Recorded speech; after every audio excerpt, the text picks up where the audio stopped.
Shalom, selamat pagi saudara yang dikasihi Tuhan. Selamat memasuki hari yang baru di awal minggu ini. Kiranya saat ini saudara sekalian dalam keadaan baik, sehat dan diberkati Tuhan. Sebelum kita mendengarkan firman Tuhan dan renungan, marilah kita berdoa. Tuhan Allah Bapa yang Maha Kasih, kami sungguh bersyukur atas kebaikan dan kemurahan-Mu, karena Engkau Tuhan yang selalu memberkati dan melindungi kami, sehingga kami pada pagi hari ini dalam keadaan baik. Terima kasih Tuhan atas setiap penyertaan-Mu, sehingga kami selalu merasakan pertolongan Tuhan. Jika saat ini kami akan mendengarkan firman-Mu, urapilah kami dengan Roh Kudus-Mu, agar kami dapat mengerti dan mempunyai pemahaman yang benar akan apa yang Tuhan sampaikan kepada kami melalui firman-Mu. Di dalam nama Tuhan Yesus Kristus, kami berdoa. Amin. Saudara yang dikasihi Tuhan, bacaan firman Tuhan saat ini diambil dari Injil Matius pasal 15 ayat yang ke-32. Demikian sabda Tuhan. Lalu Yesus memanggil murid-muridnya dan berkata, "Hatiku tergerak oleh belas kasihan kepada orang banyak itu. Sudah 3 hari mereka mengikuti aku dan mereka tidak mempunyai makanan. Aku tidak mau menyuruh mereka pulang dengan lapar. Nanti mereka pingsan di jalan." Saudara yang terkasih, tema renungan saat ini adalah jangan gagal fokus agar keajaiban Natal kita alami. Saudara yang dikasihi Tuhan, sudah 3 hari 4.000 orang lebih mengikuti Yesus yang sedang pelayanan dan mereka tidak mempunyai makanan. Firman Tuhan menceritakan bahwa hati Yesus tergerak oleh belas kasihan saat ia melihat orang sebanyak itu. Untuk itu, Yesus berinisiatif untuk memberi mereka makan sehingga mereka tidak kelaparan. Kita dapat melihat di kisah ini, ternyata Yesus sangat peduli dengan keadaan orang-orang yang mengikutinya.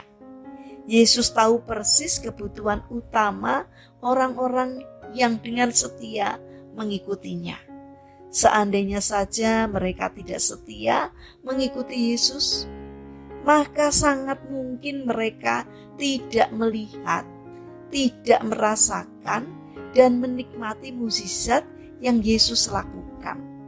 Inilah pentingnya kesetiaan dalam mengikuti Yesus.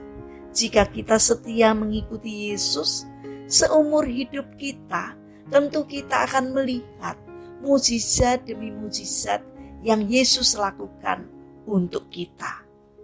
Saudara yang terkasih, kita perlu sadari bahwa mukjizat yang Yesus lakukan untuk kita tidak hanya sebatas materi, tetapi juga nafas kehidupan, kesehatan jasmani, kekuatan beraktivitas sehari-hari, dan lain-lain. Saudara yang terkasih, dalam momen merayakan Natal ini, sering kita disibukkan oleh berbagai hal.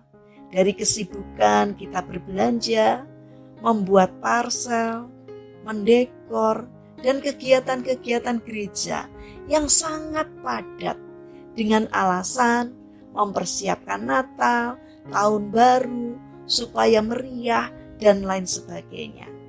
Tentu saja hal itu tidak salah.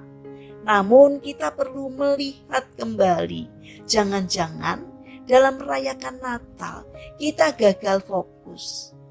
Melalui pernak-pernik yang ada, apakah hadirnya bayi Yesus di palungan yang kita rasakan? Atau jangan-jangan indahnya pohon Natal dan datangnya Santa Claus yang kita nanti-nantikan? Saudara yang dikasihi Tuhan, janganlah kita gagal fokus. Mari kita bangun karakter untuk fokus agar kita tidak menyimpang dari jalan yang benar. Saudara yang terkasih, memang terkadang ada beberapa orang dalam mengikut Yesus ada keraguan. Terlebih lagi saat masalah kehidupan datang silih berganti.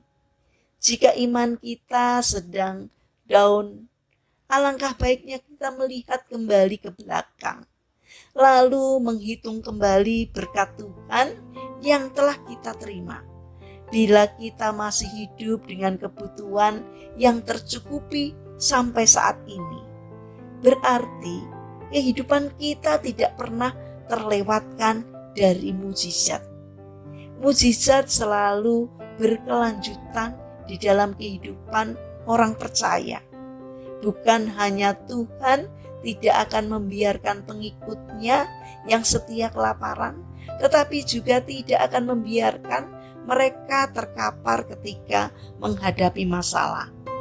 Saudara yang terkasih, mari kita bangun karakter untuk fokus menghayati karya Allah di dalam diri kita. Jangan gagal fokus supaya kita dapat merasakan dan mengalami keajaiban Natal. Saudara yang terkasih, mari kita berdoa. Tuhan Yesus yang baik, ajarilah kami